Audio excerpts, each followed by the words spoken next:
So let's take a look at layers inside of ZBrush. Layers allow us to isolate either sculpting or polypainting or the positions of models and general subtools in layers, much like you would in Photoshop, for example. Now, the first thing that you might notice is there is a layer menu at the top of the screen. This is not 3D layering.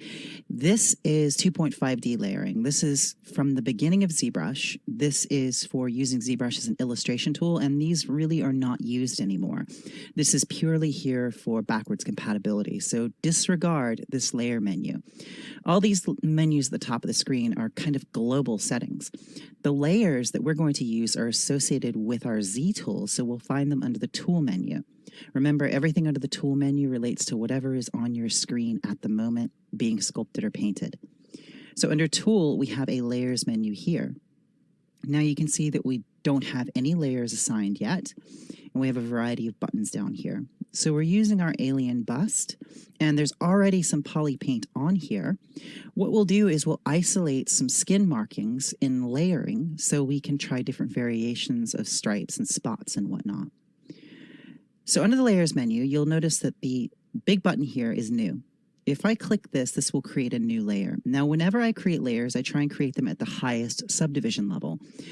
That's because if I want to go back and change my layer settings, I need to be on the layer where I created, or on the subdivision level where I created that layer. So it's easier to keep track of it if you just make them all at the highest subdivision. So if I click new, I now have a new layer. It's untitled. You see that the slider activates. It's currently at 1, which is 100%. And you'll also see that it is in record mode. Now that means anything that I change on this mesh now will be recorded into this layer. So if we were to just take the move brush, for example, and I can make a couple changes here. We'll just grab the mesh and just create some bumps on the head here. We'll do the same thing down here, just make some very obvious changes. Now, I want to stop recording my layer. So I'm going to click right next to the record button, and that's the eyeball button. That tells me that this layer is visible. So I'm no longer in record mode. If I turn the eyeball off, it turns off that layer. If I turn it on, it turns that layer back on. I can now use this slider to dial back the strength of that layer, and I can even go into negative values, pushing in what was sculpted out. Now, if I come back and try and sculpt again, it's going to give me a message that I have to activate layer recording mode. So once you have started creating layers, you must have a layer active and in record mode to do any more sculpting and painting on your character. That's why I typically use them at the end of my process when I want to start experimenting with variations, because I can find it a little bit annoying to have to keep a layer just for general sculpting. For me, it's easier to use them to organize the finishing passes. So let's take a look now at how to manage this layer. If I want to change the name, I can click the name button here, and I'll just call it test layer. Here I have the option to duplicate it. If I duplicate the layer, it will double up the strength of what's in there. So I now have 2 layers stacked on top of each other. If I turn off the visibility on one, you see it dials back to the original. Turn off the visibility on the other, and we get back to our original model. I can delete a layer just by clicking the delete button here. I can, here we go, let's go back to invert. I can invert the layer, and that will invert the effect of that layer. So remember when we dialed the layer back to a negative value, it pushed in instead of out? Well, this just inverts whatever was placed inside that layer. Now, these are undoable options. I can go back to before I deleted my original layer here. Now, you can tell which layer is selected because it will have this bracket around it in the list. Come back up here, select this layer. Now, I've got the option here to, there we go, merge down. This means that I can take this layer and I can merge it into the layer beneath it. We also have the ability to split layer. If we have painting and sculpting in a layer, we can split those two into different layers. Now, if I'm happy with the changes that I've made, I can click Bake All, and that will bake all the layers and delete them. So it basically applies those changes to my model and gets rid of the layers. Now I can come back here and sculpt as normal without having to have a layer in record mode. We can import, or excuse me, we can import MDD animation data. MDD is a portable file format that ZBrush uses for a couple different things. Here you can actually import this animation data into a layer if you choose to. And you can click record deformation animation to MDD files, so you can actually export an MDD file from ZBrush. These are not necessarily used very often. For my own workflow, I focus on using layers for sculpting and painting, much like you would in Photoshop, like I said, just to organize your changes into modular units that you can turn on and off and experiment with. So I want to turn off visibility on both these layers, and I will bake all, and that just gets rid of them and removes their influence. So let's try to do a painting layer. I'm going to create a new layer. Again, we are at the highest subdivision level. I'll go to the standard brush, make sure RGB is turned on and turn off Z-add. I'm going to change my stroke to a spray stroke, and I'm going to dial back my color to 0 on this stroke. We'll learn more about this in the painting chapter. We're just going to paint some stripes on the skin, and this just makes sure that the color selection stays consistent. ZBrush doesn't modulate it. I'll change my alpha, which is the brush shape, to these little random dots. And then let's grab a color. Let's put some sort of purple stripes on here. So I've got my X symmetry turned on, and we'll just zoom in. Turn my draw size down. And again, our brush is only adding RGB. It's not sculpting. And we can just do some sort of random painting here.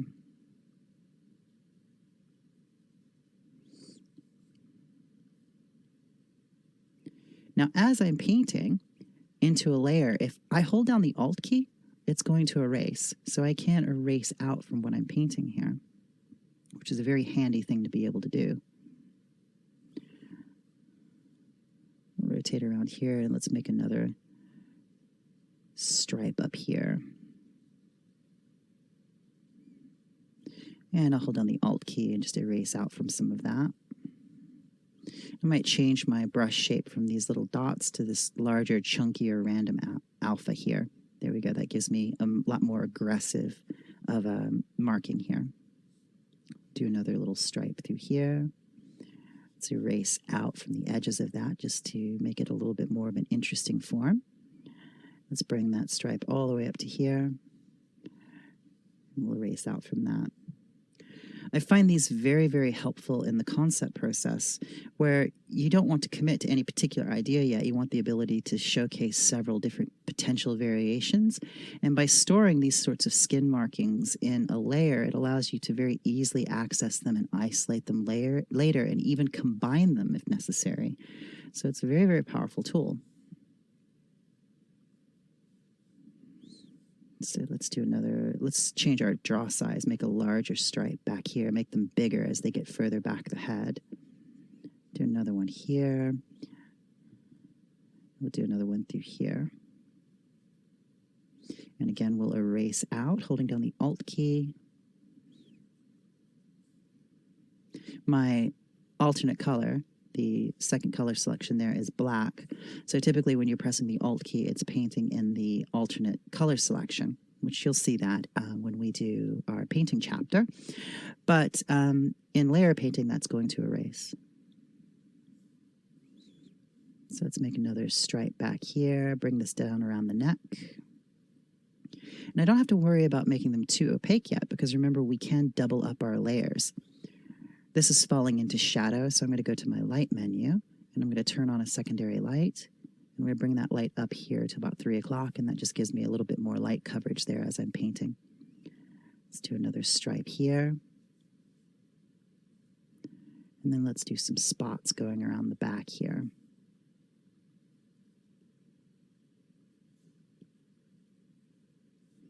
A little smaller one here, and again, let's use the Alt key and just carve out a little negative space in that. We'll take my draw size and turn it down so we get a little bit of a sharper brush here.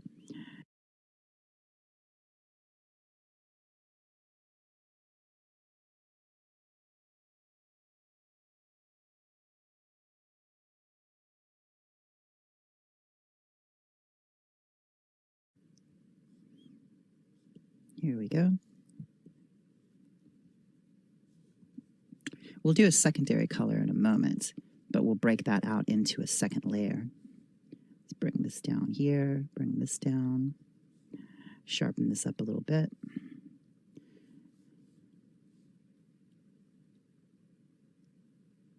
And I'm just going to carve out some negative spaces in that. Make these ones coming down the face get a little bit sharper and finer.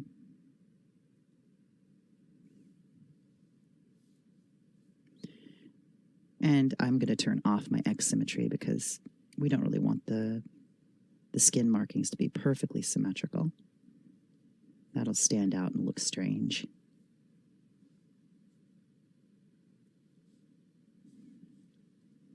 I'll turn it back on, paint some stripes coming through the shoulder area here.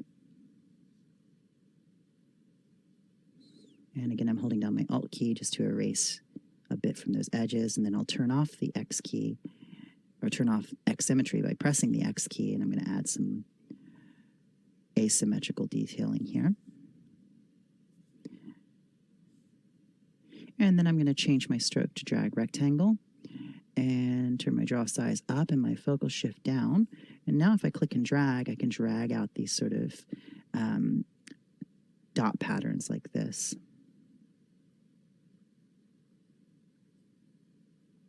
And we'll keep these asymmetrical.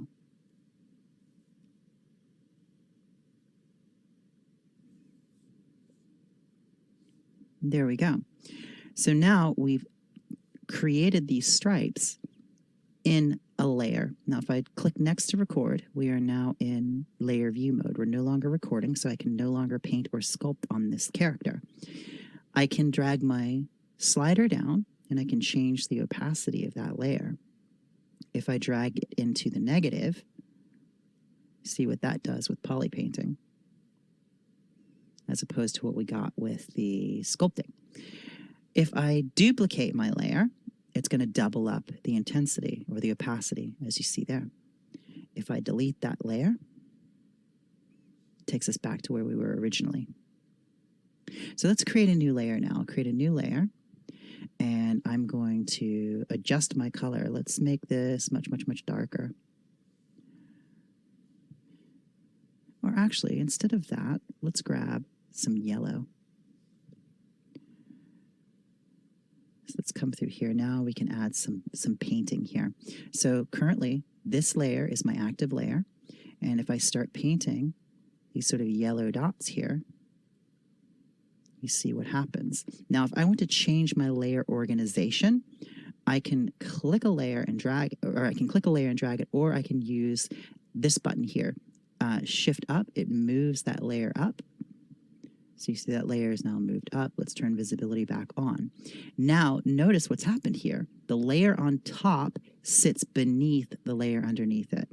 So that's an important distinction to understand. Unlike Photoshop, where the layer on top is the layer on top, in ZBrush, the layer on top is the layer on the bottom of the stack. So as I start drawing now, oops, I need to turn on record mode for this layer.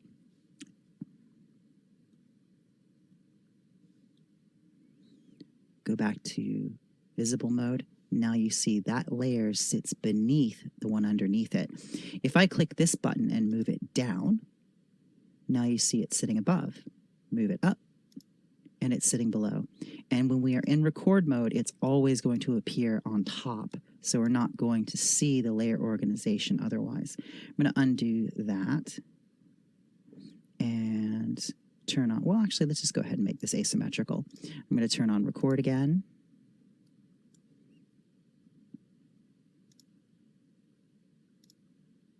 There we go. Make sure that I'm on the right layer. It's always good to name your layers so you know exactly what you're selecting, because it very quickly can get out of hand and you've got too many layers to keep track of. So we'll just drag these bits through here, creating a nice little broken up patterning.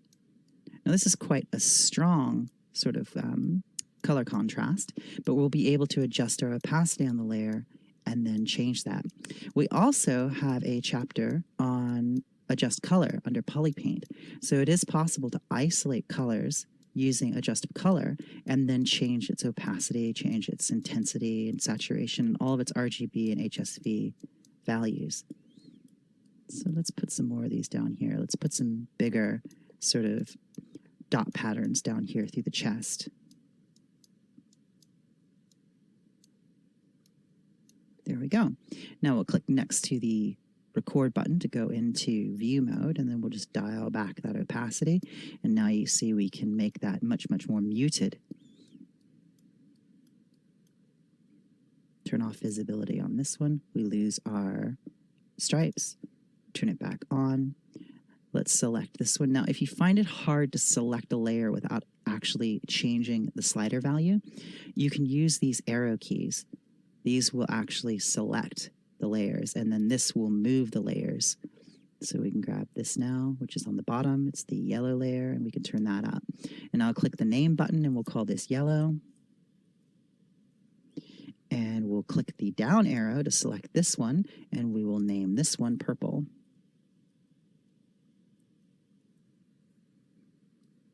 Now let's say that we wanted to add some sculpting in these layers. So let's do that now. Let's add a new layer.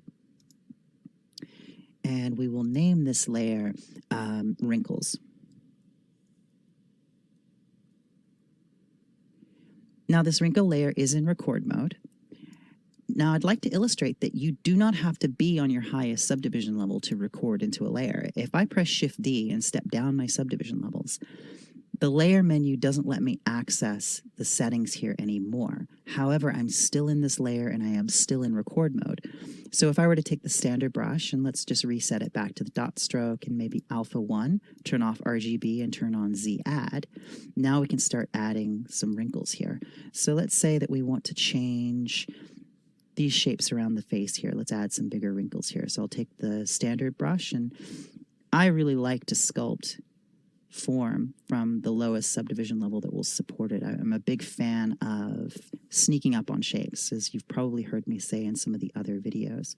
I'll turn on X symmetry just to expedite things. So what I'll do here is I'll start putting these changes in at the lower subdivision level, and I'll step up with the D hotkey. And let's go ahead and take the trim dynamic brush and just knock back the top of that fold a little bit.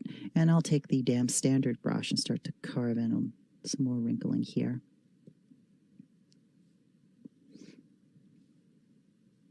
I'll add some bigger changes through the lip area here and through the mouth. I will turn off X symmetry here. Anytime I get close to the center line of the head, I think it's really advantageous to turn your symmetry off for your detailing, because it's just very, very apparent if you've got symmetry in those particular areas. I'll take the clay tubes brush and change to alpha 1. That softens the brush. Make sure that you're just on Z add. You don't want to add any color into this layer. We're just using this layer for sculpting. So let's bring this little fold around the underside of the jaw here. I'll turn my focal shift down a little bit so the brush has a bit of a fall off.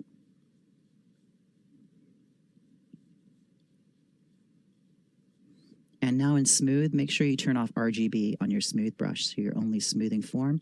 The smooth brush will, by default, smooth polypaint as well. So going back to my damn standard brush and then my clay tubes brush, just building up some shapes here. I'll mask out this port here. And I'll take my move brush and just pull this down a little bit, and then control click on the background to invert that mask, and then scooch that under that mask. It just helps make a little bit of a sharper crease kind of in that area where we're making these sort of jowls. Take my move brush and just scooch some of these shapes down a little bit. Go back to my clay tubes brush with X symmetry turned on, and I just want to fill out the hollows in these cheeks a little bit. I think they may be too hollow, so let's bring some more form up in there. Connect that up to that cheekbone.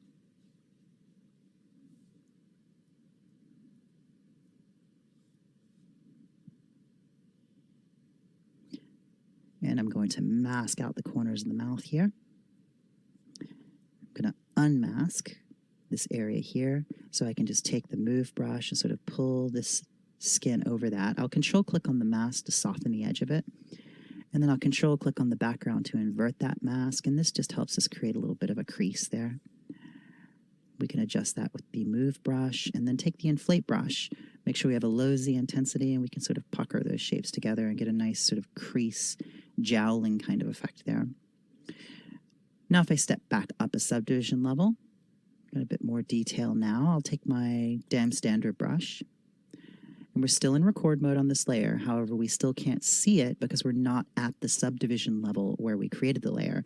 So we're sculpting in it. We're able to use the layer, but we can't go in there and turn it on and off anymore because it's at a higher subdivision level. So here I'll just put in some random sort of creasing.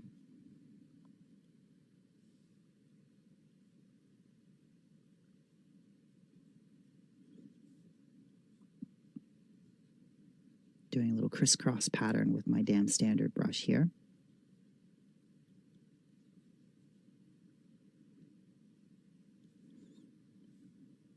I'll turn off X symmetry, just to put a couple asymmetrical details up here in the cheek area.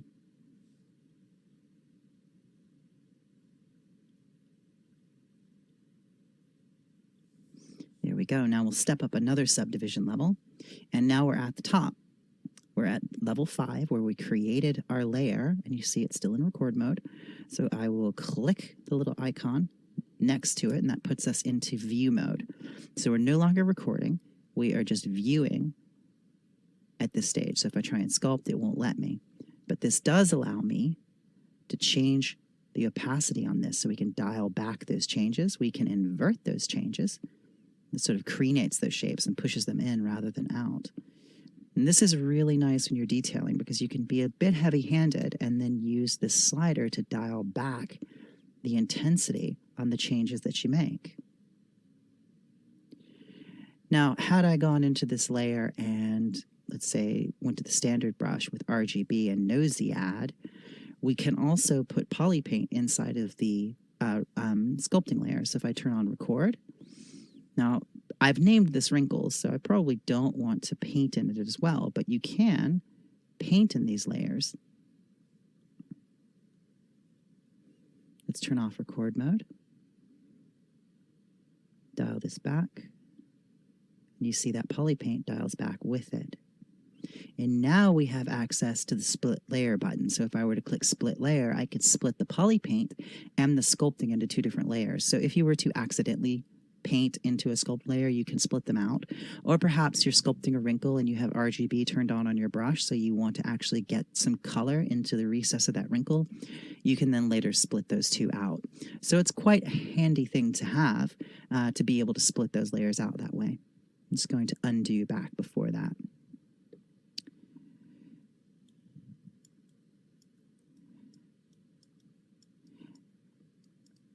So let's take a look now at another use for layers. So we can use layers to store Polypaint and sculpting information, but we can also use them to store pose information, so we can create blend shapes with layers.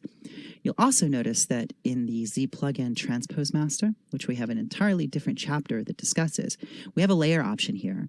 So when we pose our characters, we can have our pose information stored in layers here. So that's very, very handy as well if you want to keep your neutral pose but have a asymmetrical pose stored in a layer. So let's take a look now at creating some facial expressions on a character using layers for blend shapes. So here we have our ogre model open. We're going to open up the layers palette here and geometry. You see we're at our highest subdivision level and we have no layers assigned yet. We're going to use layers to create facial blend shapes here. So I'm going to start by creating a new layer, and I'm going to name this mouth close.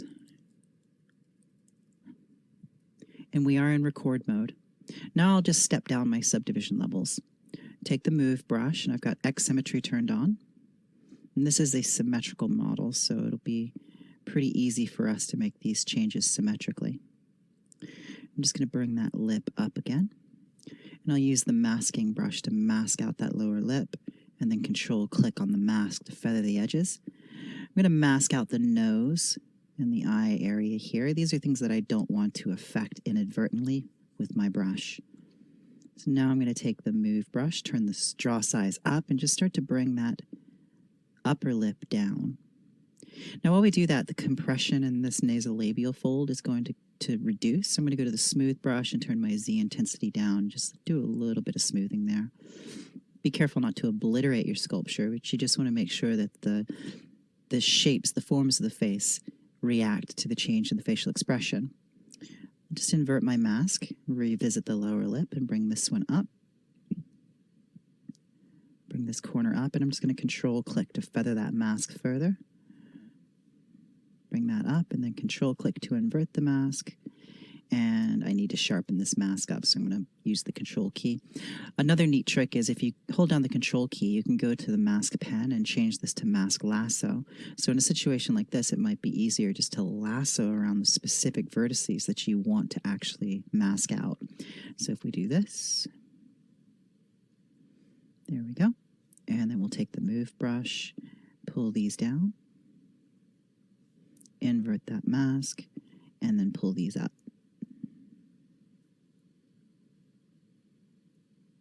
Now, when you're using the move brush, if you touch with the move brush, then press and hold the shift key while you slide, it'll slide faces along the surface of the model.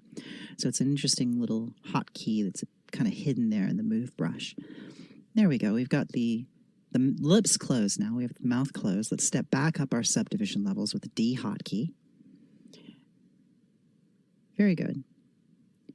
Now, I'm going to make sure I'm at my highest subdivision level and click next to record. So we're in visibility mode now. So now I can drag the slider down and we can see the animation of those faces changing. Let's create a new layer now. And let's name this layer nasolabial. Lower. Nasolabial folds are the big folds of skin that you get on either side of the nose. If you crunch up your face in kind of a grimace, you'll see those appear. So we want to lower those. I'm going to step down my subdivision levels. And I'm just going to include the wings of the nostrils in this as well. The wings of the nostrils, let's change back to our mask pen. The wings of the nostrils are the nose holes, essentially. So we're going to mask this whole area out. Because he was making a grimace face, those nostrils were raised up. They were pulled up on the sides of the nose. So we'll bring this down, give ourselves a little bit more of a neutral expression there, and just do a little bit of smoothing through here. Just knock that back a bit. Let's clear that mask and make sure that we don't get too much of a distortion in the nose there. We'll bring this, oops, right there. I don't want to grab the eye, so I'm going to undo that and just make sure that I mask out the eye, because we want to be really careful when we're making facial expressions that we don't move points in our layer that are not related to what we're trying to move. So let's bring that nose down a little bit. There we go. And we'll step back up our subdivision levels with the D hotkey. And there we go. So now if I grab the slider and move it down, it'll automatically put us into view mode. We can watch those shapes change. Turn that back up. There we go. So let's go ahead and create a new layer. We'll call this one Smile. We are in record mode. I'm going to step down. It's always going to be easier for you to move faces at a lower subdivision level. So we're just going to grab the corners of the mouth here and just pull these up and back a little bit. Just give him a nice little smile.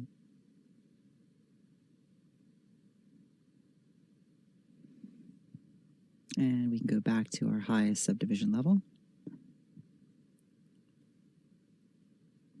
And now you see that that layer is still in record mode and accessible. So let's go ahead and click next to the record button.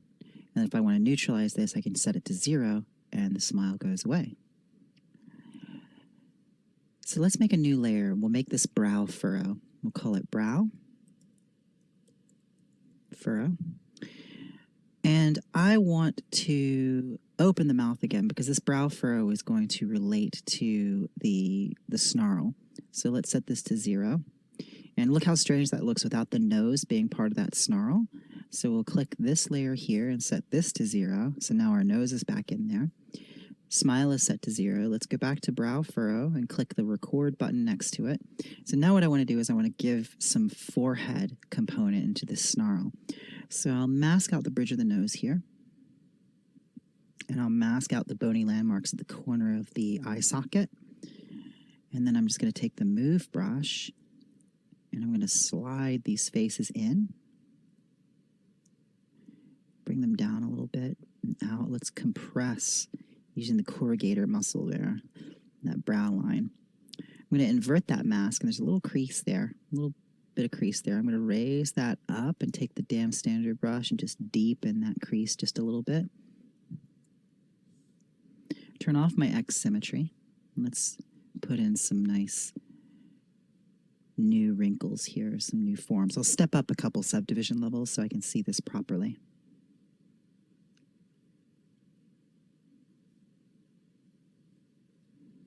And we'll deepen these existing wrinkles a little bit. I have a little seam there. Let's go ahead and smooth that out.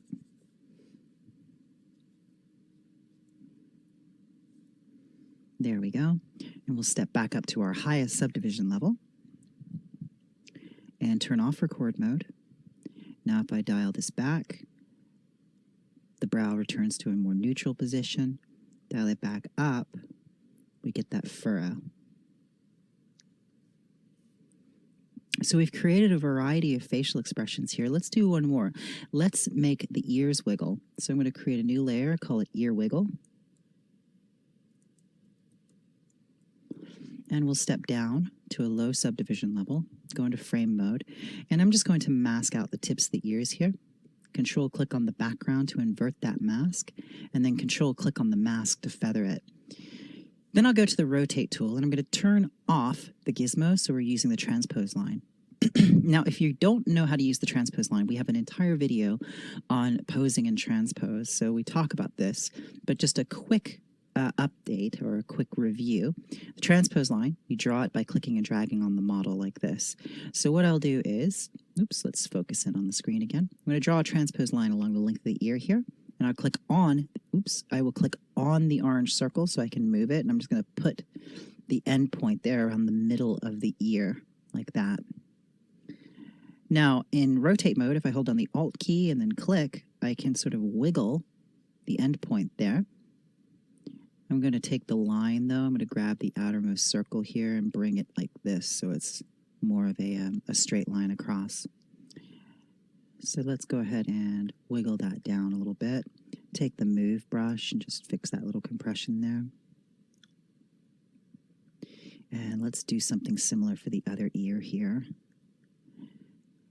Go to transpose rotate, draw a new transpose line here, and we'll hold down the Alt key and click in the outer circle. And there we go. We just get a little bit of movement in the ears. Step back up to our highest subdivision level. Turn off record mode. And then we can drag this back down, and those ears will return to their normal position. So we can put a little wiggle in them if we want to.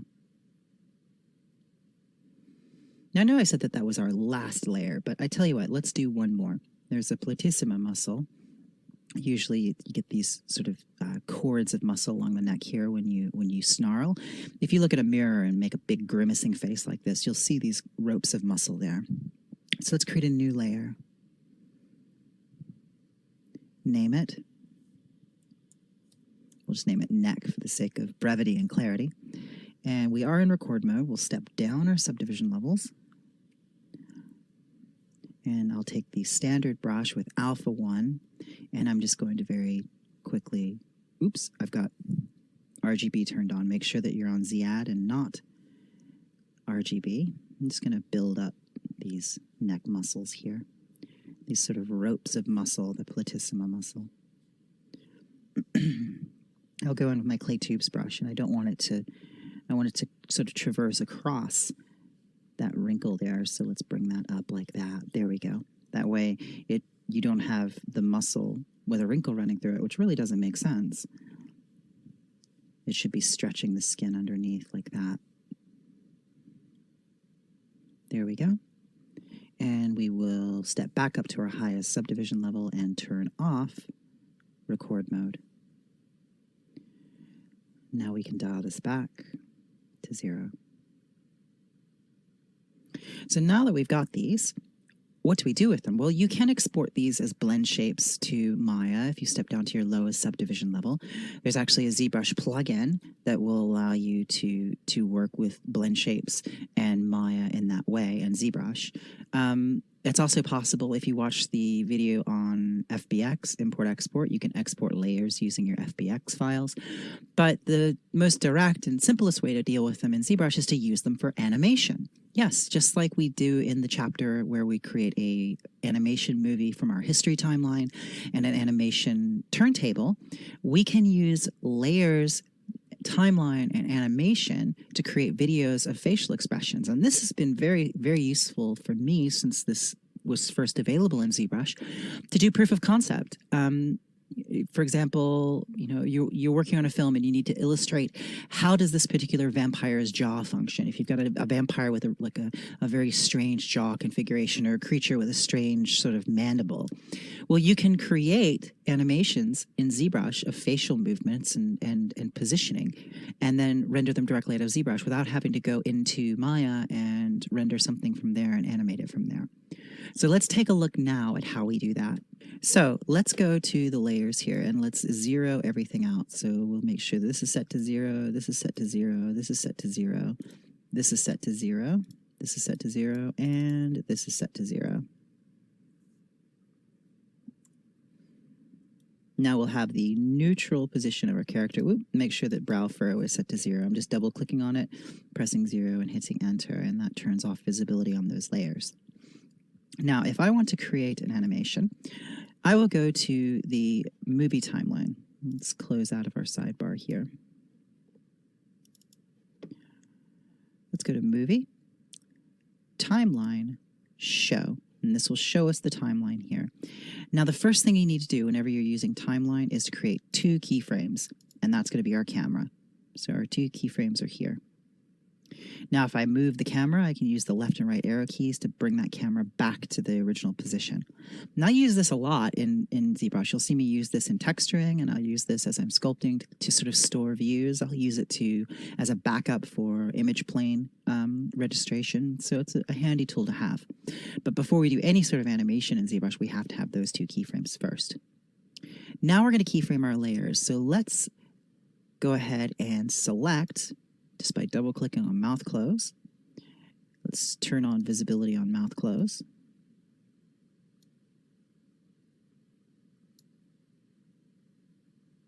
Make sure we're at our highest subdivision level. Bring this down to 0. Now, I will click here and see it has set a keyframe for mouth close. So if I want the mouth to close, I'll move forward to, let's say, here. I'll change this to fully on, and then add a keyframe here. Now, as I drag along the timeline, you can see that animation take place. I'd actually prefer this to start with a closed mouth, though. So let's go ahead and get rid of our keyframes. How do we delete keyframes? Well, to delete a keyframe, and by the way, you can use your arrow keys here. Oops, there we go, to move between them. Let's go ahead and click and drag that keyframe off. That drops that keyframe into the document window. Do the same thing here, and those are now gone. Got mouth closed set to 1. I'll click a new keyframe here at the very beginning. So we start with the mouth closed. Let's go ahead and hit the down arrow here. So we've got nasolabial lower. Since our mouth is closed at the start, let's turn this all the way up so it's in keeping with that neutral position, and let's add a keyframe there. Smile we don't need, brow furrow we don't need, nor ear wiggle or neck. So now we've got our neutral position on the face. So I'm going to move forward to the point that I want the expression to start to take place. So I want the face to be neutral for the very, very beginning here. So I'm going to go ahead and click again the nasolabial lower, and I'll use the arrow keys here to select my layers. And you can see the ghost of that other keyframe there. I'll put the next keyframe, mouth close, right on top of it. So this gives me a bit of time at the beginning where the face is neutral. So now if I move my timeline forward to here just by clicking under it, let's take mouth close and let's turn this down to 0. So I'll press 0, and then I'll put a keyframe here. So now if I drag along here, you'll see what happens. We go from neutral to the mouth opening. Now, while that mouth is opening, we want the nose to be not furrowing. We want the nose to be raising and the nasolabials to be creasing. So our nasolabial lower layer here, we have a neutral keyframe for that. We could put the keyframe for this at 0. So let's set it to 0 so the nose comes up. Now I can set this keyframe right there on top of the original or a little bit before it. That's called overlapping action in animation, where one action completes just before or just after another. So it's not everything ending on the exact same keyframe, which can make things feel a bit strange. So you see that gives us the nose raise, and it finishes just before the mouth is completely finished opening. So let's look at our other bits here. We've got the neck control here. Let's go ahead and use our down arrow to get to that layer.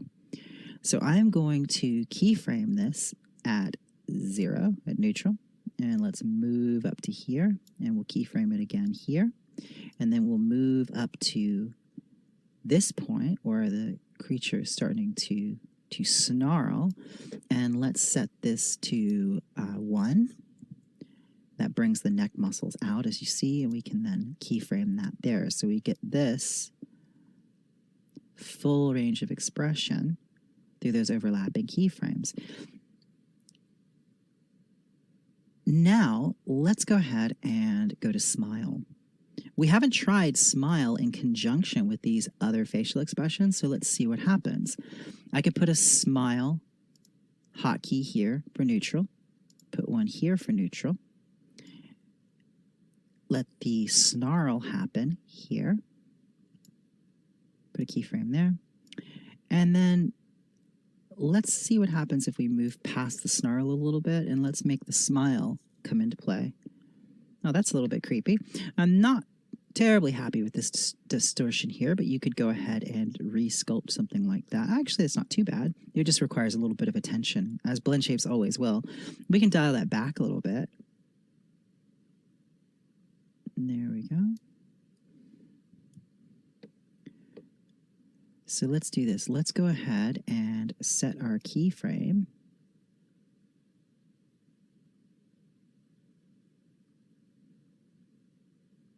for smile. Make sure that we've got smile set to neutral. So let's go ahead and set this to 0. There we go. Smile is set to neutral here. And then we'll come to here. And then let's set smile to 1. And keyframe that there.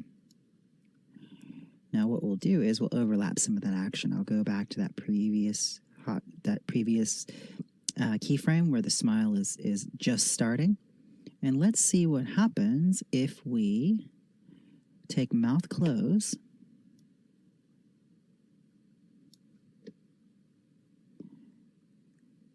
and start to bring this down a little bit. Put a keyframe here. Let's see what happens if we combine that with the smile. Now let's turn this down to 0 at this point.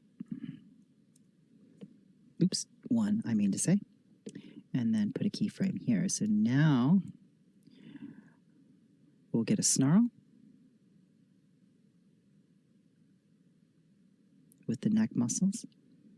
Then we'll get a mouth close and a grin. Now in that snarl, we forgot to bring in our brow furrow. So let's come back here to our neutral. All right. We'll go to brow furrow. Down arrow, down arrow, down arrow. Brow furrow is selected. Let's put a keyframe here for 0. Keyframe here for 0. Then we'll come up here to the snarl. And let's let that brow furrow extend a little bit past the snarl before it becomes 100%. Set it to 1. And then put a keyframe there. So now as we scrub through this, you'll see the creature starts to snarl, the brow starts to furrow. It doesn't reach its full potential until the end. Now he's going to be starting to smile, so let's put a keyframe there for the brow furrow at its maximum, and come back here to the end of the smile, set brow furrow to 0, and put a keyframe there.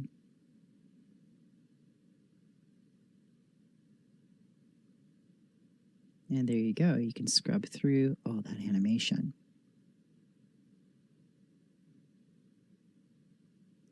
Now, as I said, you can actually write these out as videos because it's only so useful to have it here locked into ZBrush. We'd like to be able to get a video out from it. So let's take a look at how to do that now.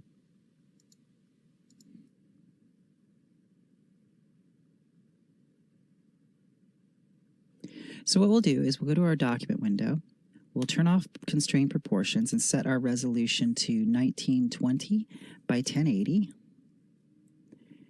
And click resize.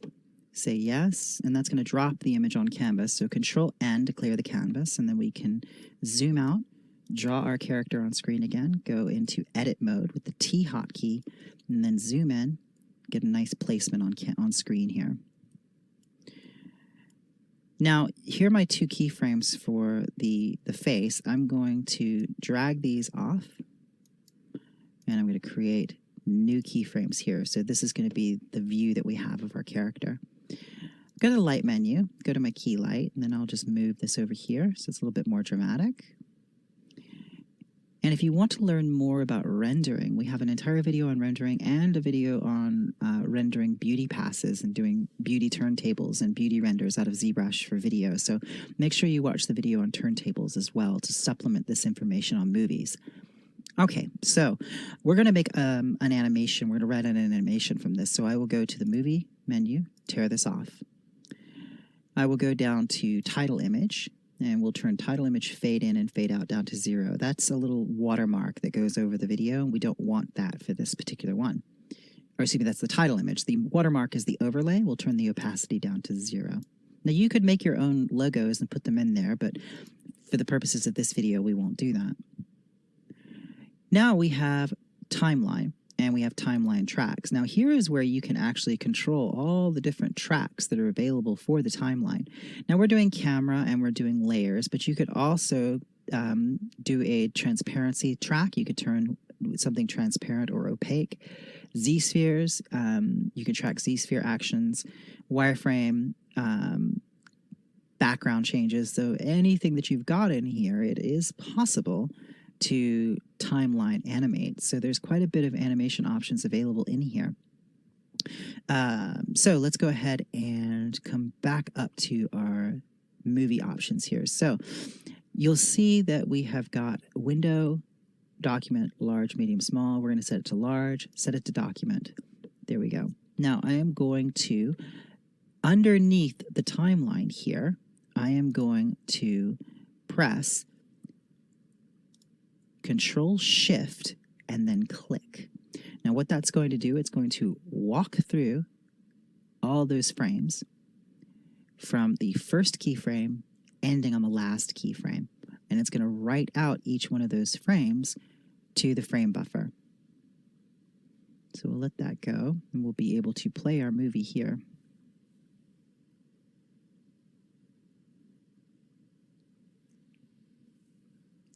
You can watch over here, the layers are actually interactively changing. It's kind of interesting to watch that take place.